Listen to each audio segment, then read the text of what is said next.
Máme tu den číslo 8. Včera jsme dobili Nordkap a poté jsme se přesunuli za lehkého deště do River Campu v Altě. Snídaně šampionů, kemp v Altě. Dneska se budeme přibližovat k Lofotám. Tak, co je dnes v plánu? Dnes se budeme co nejvíce přibližovat k Lofotám. Opouštíme kemp v Altě a jdeme na západ. Včera večer strašně foukalo, ale dnes je počasí přívětivé.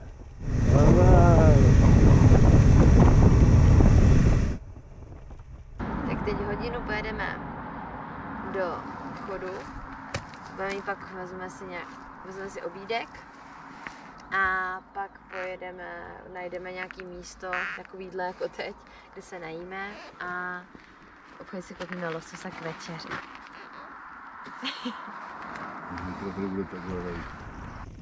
Norsko je vyhlášeno svým chutným lososem. Toho kupujeme v obchodě Rema 1000 a těšíme se na večeři. Oběd a svačinu trávíme na odpočinkových místech u silnice. Ty výhledy podél cesty jsou opravdu skvostné a počasí dokonalé. Dnes na Lofotech hlásí bouři, ale zítra tam bude nádherně slunečno.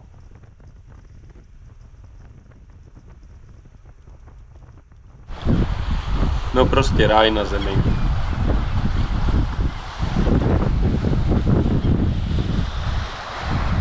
Máme obídek.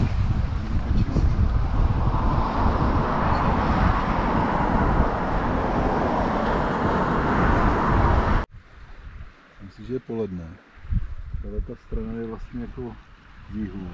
Stejně tam je sníh.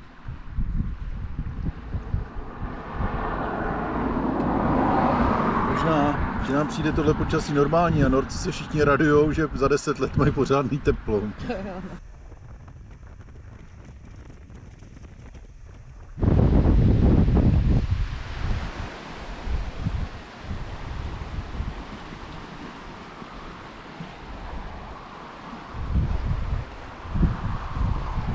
Tak Jiří, popiš nám tvoje pocity. Jo, jak jsi to užil? Takovýhle záchod nemá jen tak někdo. S takovýmhle výhledem, viď? No. Takže 10 z 10? Ano. Severní ledový oceán dostal za uši.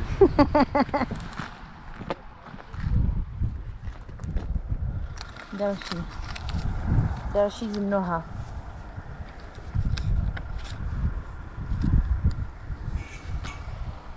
Chtěli jsme přespat někde v lese na divočáka, ale nedopatření jsme dojeli až do kempu. Tak Jiří, kde jsme? Jsme v Norsku. Ne, vážně? Před Lofotama. Jsme na Větrné hůrce takzvaně tady. A to je krásný výhled.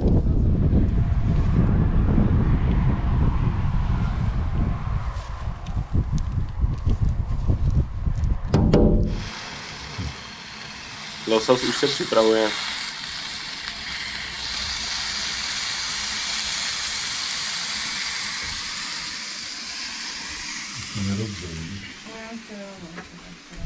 Tohle je kemp na Větrné hůrce. Je tu den 9. a naše cesta vede na Lofoty. Jsme na okraji pevniny a pomocí Tjeldsundského mostu se dostáváme na ostrov Hinoja. Most byl otevřen v roce 1967 a je dlouhý 1 kilometr. Jeho maximální výška od moře je 41 metrů. Most je opravdu velice majestátní. Nyní si můžete užít pomalou a pokojnou jízdu po mostě.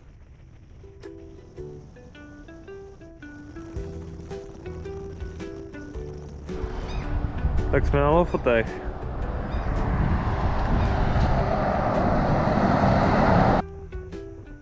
Včera byl na Lofotech orkán, ale dnes si užíváme sluníčka.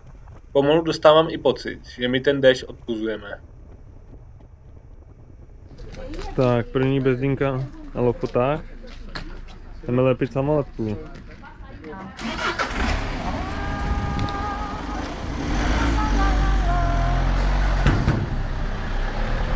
Lepíme samolepku a pokračujeme. Souostroví Lofot má přibližně 24 000 obyvatel.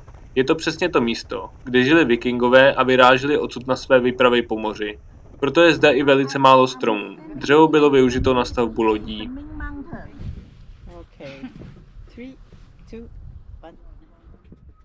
Nyní si můžete užít výhledy společně s námi. a subtle melody that feels like a gentle wave rolling in. Return to the original picking pattern with a hint of warmth and familiarity, allowing the listener to relax further. Na konci nesmí chybět tradiční samolepka. Lofoty mají 80 ostrovů a cesta se po nich velice kroutí. Je to vítaná změna oproti dálnicím a rovným finským cestám.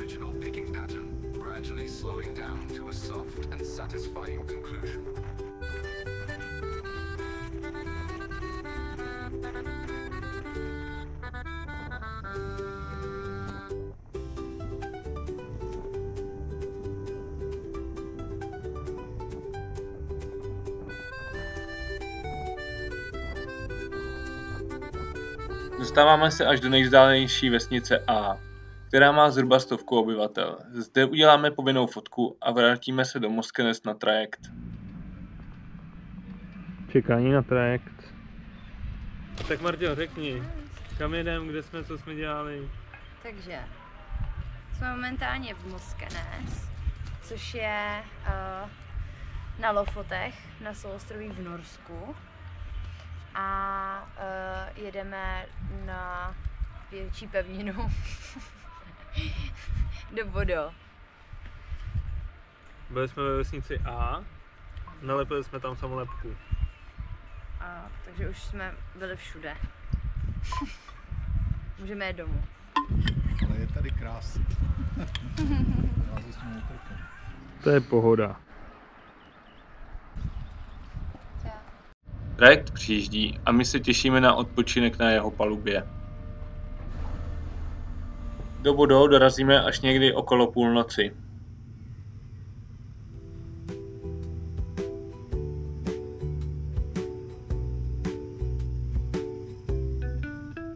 Kurtujeme motorky. To je na některých menších trajektech nutnost. Moje kurtovací schopnosti ještě nejsou tak dokonalé, ale ještě pár cest a bude to lepší.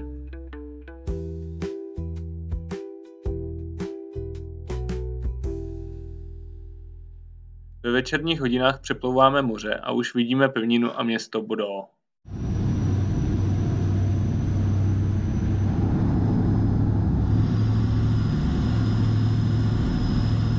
Vyjíždíme do noci. No, ono to spíše vypadá jako den. V Bodo je i v 1 hodinu ráno slunečno. Hledáme přístřeší a nakonec ho nalezneme na dětském hřišti. Tak snad nás děti nechají spát. My se jako pouštíme dětské hřiště.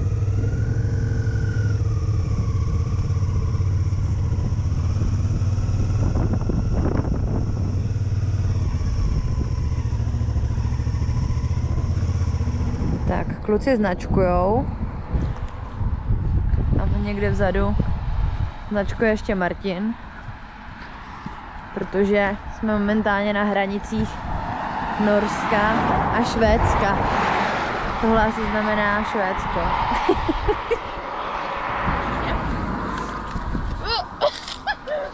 Už si dám. A je to.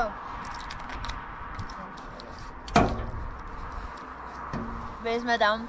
Kašeří, co to máš? Ty to dáš? No, hele. A jedem.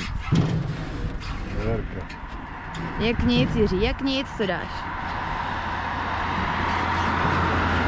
Tak pojď, Norku. Já mě už se play kamera, Jiří, jak to děláš dlouho. Teplota klesla a začala být trochu zima.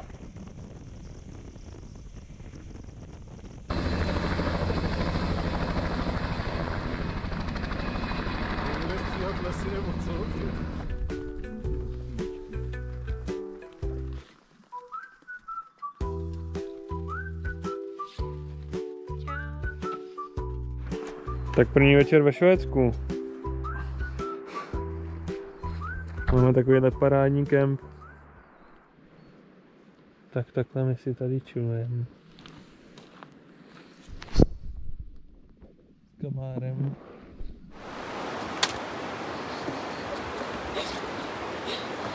Jiří zápasící s komáry.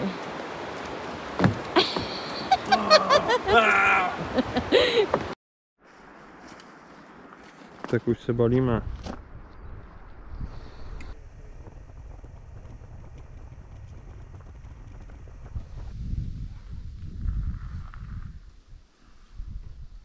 Tak Martinko, kde jsme? Někde ve Švédsku. A co je za den? To nevím. Jaký je rok? 24? To je mašina. Až na konec světa. Tak jako největší rebelové jdeme dát naší samolepku.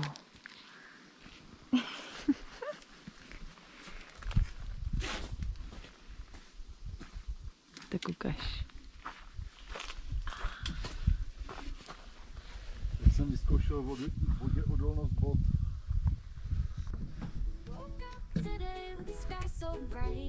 Fotograf.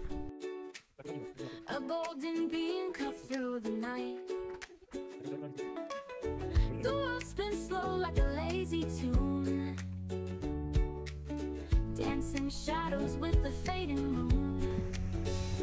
Got sunshine in my pocket, feels so light. It's a spark in the dark, makes it all Co? Na to?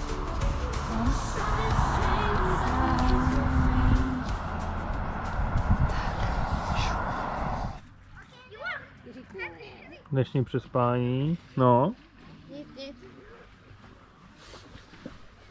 Spíme u jezera, ve kterém je slizká voda, ale děti se tu v pohodě koupají. Tak na zdraví. Zdraví. Jedeme čím dál blíže k domů. Dneska nás čeká trajekt ze Švédska na německou Rujánu, kde přespíme někde v houští.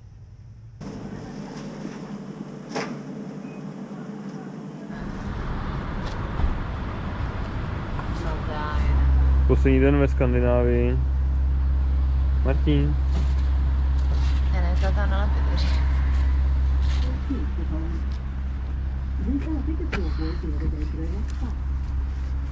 Dole ve Švédsku počasí už tak veselé není a my pěkně promokneme. got sunshine in my pocket, feels so light.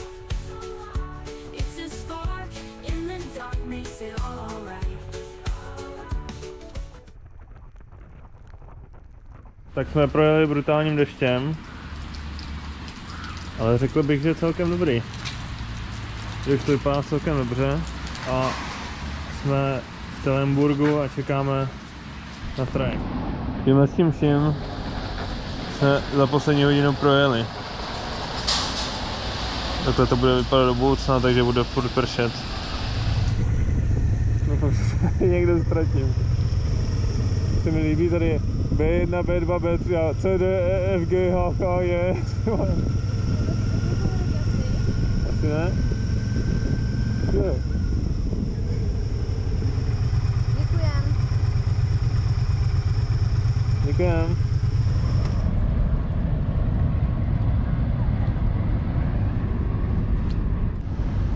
Čekání a sušení věcí.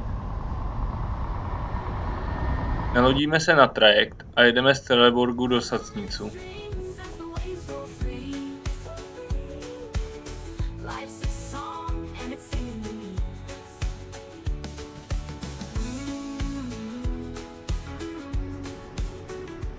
Cestou z Rujány do Ležení nám praskla žárovka potkávacího světla.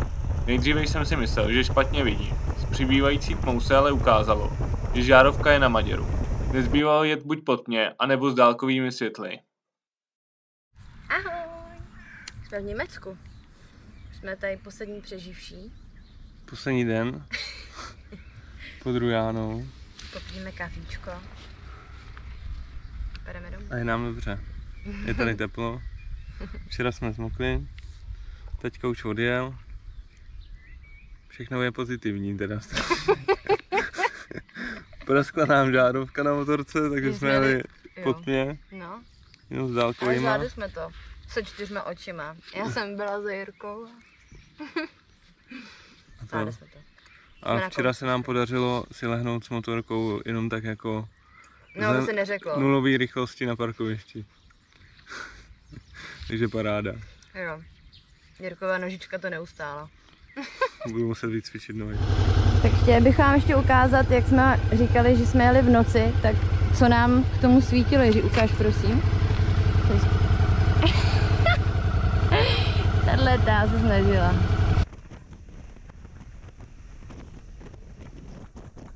Abychom tu cestu na Nordkap nedostali jen tak zadarmo, tak se s námi počasí loučí vydatným deštěm. Dokonce bychom mu i ujeli, ale někdo nejmenovaný špatně u Drážďan zahnul a udělali jsme si navíc 2hodinovou dešťovou projížďku. Nakonec jsme všechno v pořádku absolvovali a nejlepší na tom je, že nás zase cesta volá. Tak máme to za sebou. Tak takhle vypadala ta naše cesta. Projeli jsme vedrem v Polsku, pak Litvou, zmokli jsme v Lotyšsku u pláže a i v estonském Dalinu. Po přeplutí moře jsme z Finska přejeli a rovnou píchli v Norsku, ale Nordkap jsme stejně dobili. Následovaly Lofoty a cesta do Bodø. Švédsko už byla taková třešnička na dortu a když jsme se dostali na německou Rujánu, už jsem se cítil jako doma. To byla dálka, ale stejně se těším na další výlet. A ne, když už to nejede. Jsme na konci, teď budeme nastupovat na trajekt ve Švédsku.